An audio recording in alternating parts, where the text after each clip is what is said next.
สวัสดีครับสวัสดีพี่น้องชาว YouTube ทุกท่านครับผมตอนนี้อยู่อำเภอบ้านกรวดนะครับอำเภอบ้านกรวดเจอพายุอะไรนะโนรูนะครับนี่นะครับผลกระทบของพายุโนรูครับบ้านกรวดก็ฝนรินตั้งแต่เช้าแล้วครับตอนนี้ให้ดูบรรยากาศครับบุรีรัมย์อำเภอบ้านกรวดโดนพิษของโนรูแล้วครับนี่คือพิษของโนรูเดี๋ยวเราไปดูวันนี้ไม่ได้ทำงานครับวันนี้ทำงานไม่ได้ไปดูช่างเก่งประกอบเครื่องก่อนหน่อยเยอะ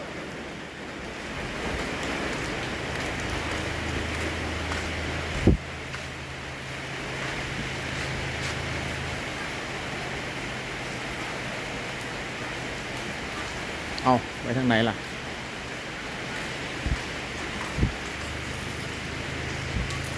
โอ้โหจันชูจะทำแท่นเครื่องครับตัวนี้ทำแท่นทำขาครับขานี้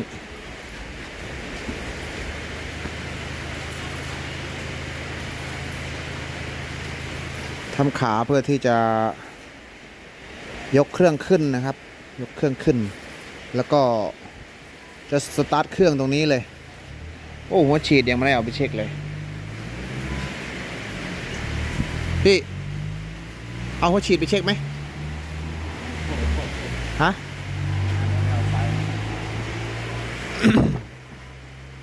เดี๋ยวจะเอาไปเช็คอยู่นนท์เอาหัวฉีดใส่ถุงให้อ่านหน่อยดิหัวฉีดเดี๋ยวเอาหัวฉีดไปเช็คก่อน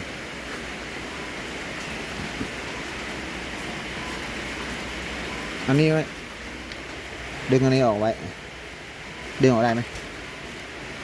นี่แหวนเนี่ยนั่นแหละ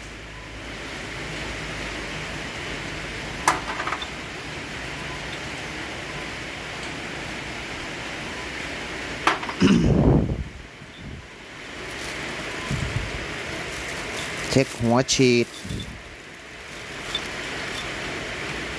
ตัวละ100หรือเปล่าเนี่ยอยู่ไหม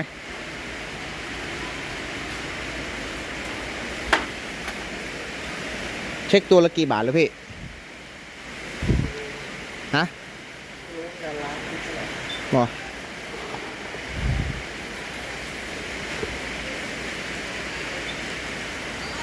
เราตัวมืออ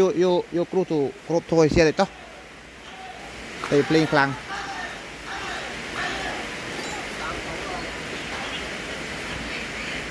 อันนี้ประกอบอะไรเนี่ยน็อตมันปนกันหมดฮะน็อตมันปนกันหมดน็อตอันนี้มามันไม่เหมือนกันตกลงมันแบบไหน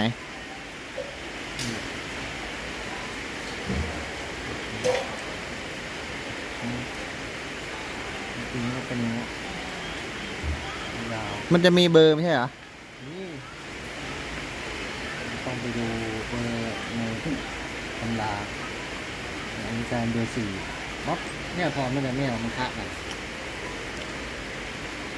มันปนกันหมดแล้วไม่รู้ว่าน็อตอะไรจะเอาน็อตอื่นมาต่อน็อตนี้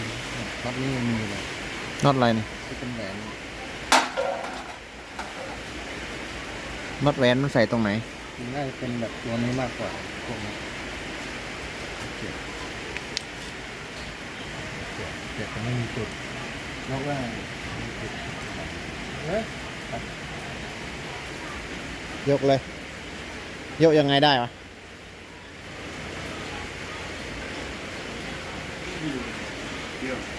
ไม่โคแล้วโค้เลยยกคนยกไม่ไหว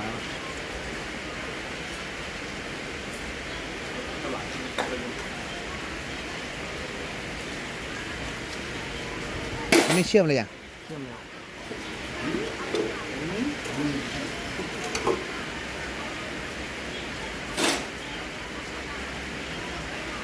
อะไรจะเอาคนยกบ่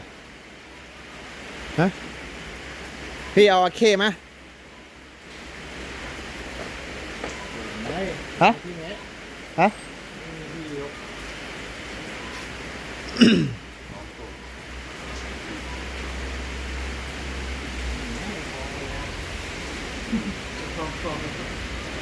ตัวใหญ่ครับ เอาฝั่งนู้นขึ้นก่อนเลยฝั่งนี้ค่อยเอาระดับแล้วก็เชื่อมขึ้น เดียวได้วิจารณ์มากไม่ใช่อู่ อันนี้พาดตรงนี้เลยใช่ไหมพาดตรงนี้เลยใช่ไหม รับรองอยู่ในตรงไหนไม่รู้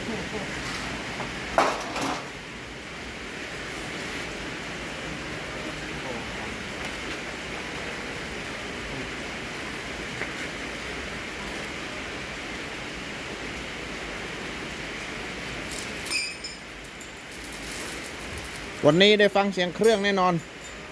ใช่ไหมพี่ อุ้ยไม่ได้ฟังเนาะ ทำไมอ่ะ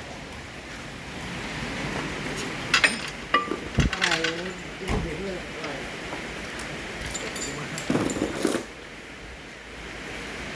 เอานั้นออกหน่อยดิแล้ว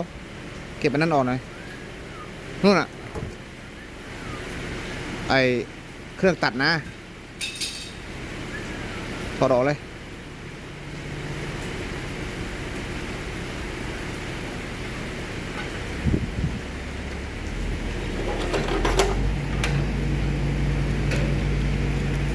ทำไมมันสั่นนี้วะ โอ้ยยังไม่เสร็จ โอ้จับตัวนี้ใช่ไหม ฮะ ยังไม่เสร็จเลย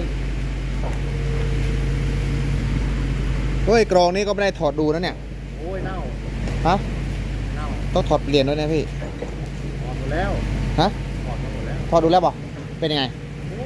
เหลือแล้วกองเปลี่ยนมาแต่มันมีเศษพวกที่ตะไคร่น้ำเต็มเลย แล้วต้องเปลี่ยนไหม ไม่ได้โสกปรกอ่ะกอง พี่ล้างแล้วบอก ร้านอะ อ๋อเป็นกรองกระดาษ ถอดได้ไม่เยอะหรอกแต่มันจะมีกองหยาดอยู่ตรงนี้ อ่า เป็นตะแกรงเหล็ก ครับ หน้าเต็มเลยข้างล่าง อ๋อล้างเรียบร้อยแล้ว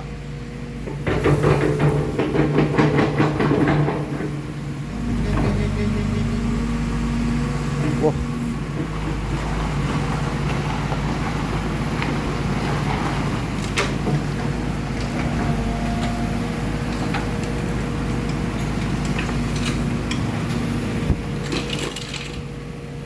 เอาเกาะดีๆเอายังไง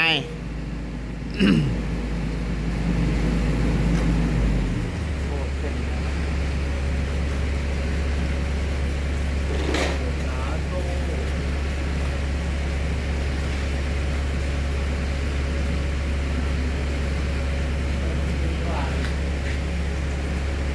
ไหน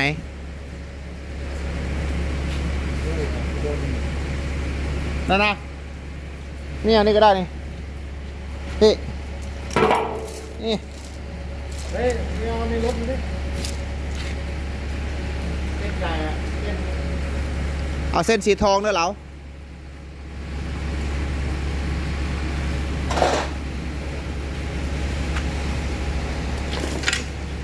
พี่เกาะยังไง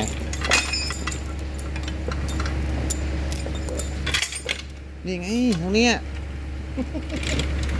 ฮะ โอ้ เกาะตรงนี้ก็ฉีกนี่หมดเลย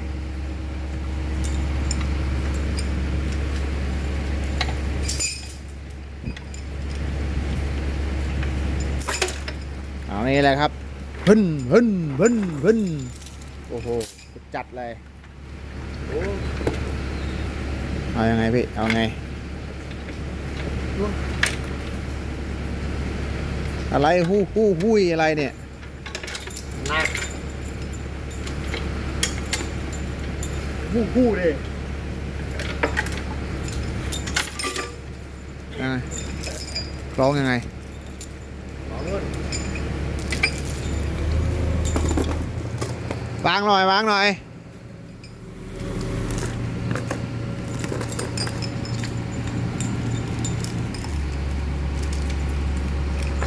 เสียดายไม่มีตะขอเนาะ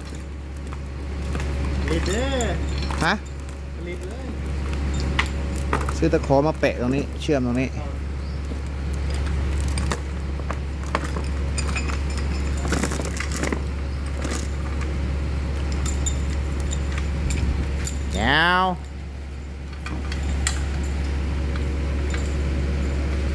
เอาพร้อมยัง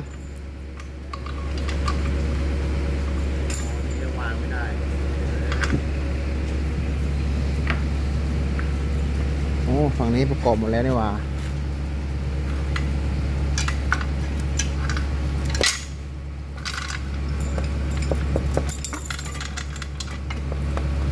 เดี๋ยวประกอบเสร็จถึงจะได้ล้างครับตัวนี้ เพราะว่ามันยุ่ยครับ มันเป็นใยแก้ว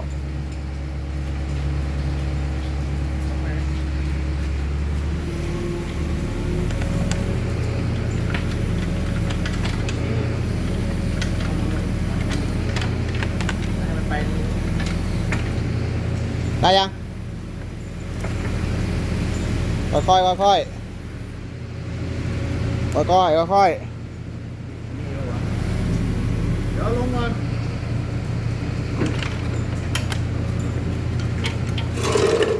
พร้อมชนนะเนี่ย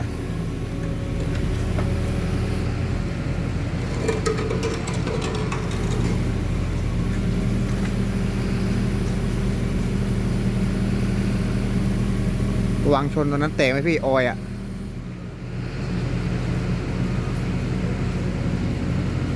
เนี่ยเอาไม้มารองไหมพี่ตรงเนี้ย ว่าอย่าไปลอง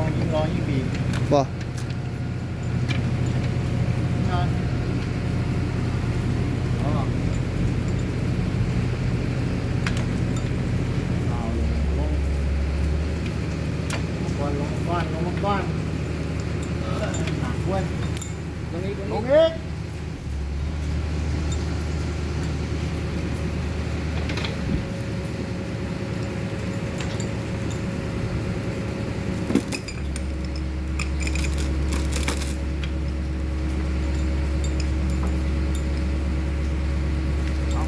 นี่เขาเรียกว่าโซ่ทองคำ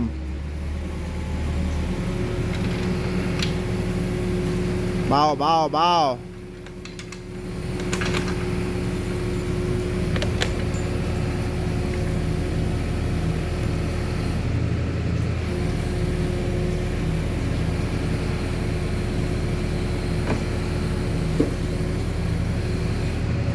ได้ไหม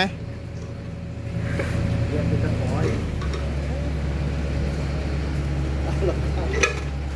ติดตะขอเดี๋ยวลงก่อนนี่ไม่เอายางออกก่อนหรอเนี่ยเอาเนี่ยละไม่เป็นไร